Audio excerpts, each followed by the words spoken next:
দুপুরে লাল শাক ভাজি খাবো।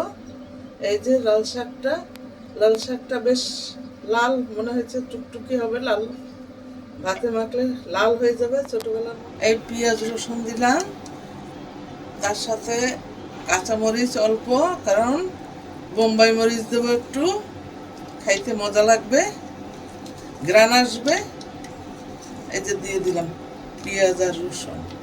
যে বোম্বাই মরিচ দেবো একটু, যাতে খাইতে একটু স্বাদ হয়, গ্রান আসে। এই যে হয়ে গেল।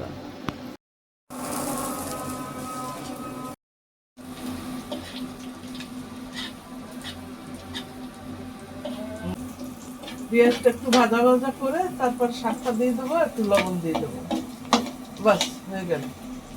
এতেই হয়ে যাবে শাক। এখন শাকটা দিয়ে দেবো, শাকটার পরে লবণ দেবো।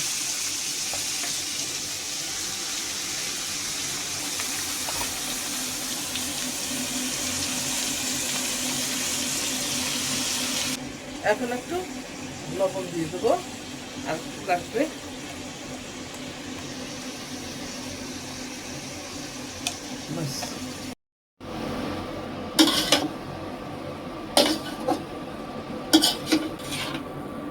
এখন নাড়াচাড়া করে একটু ঢেকে দেব, 2 মিনিট পরে আবার আসবো।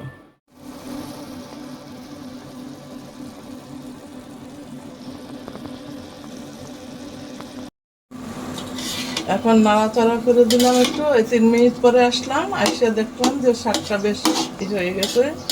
এখন এই নাড়াচাড়া করে আবার একটু ঢেকে দেব, ঢেকে দিলে ভালো মতো সেদ্ধ হয়ে যাবে। দেখছেন কিভাবে সুন্দর লাল রং বের হয়েছে, ভাতটা মাখলেও এরকম লাল হয়ে যাবে।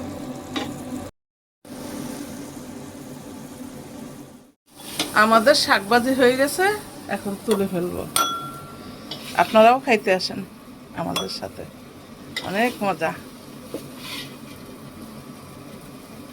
এই যে সব শাক উঠাই ফেলতেছি।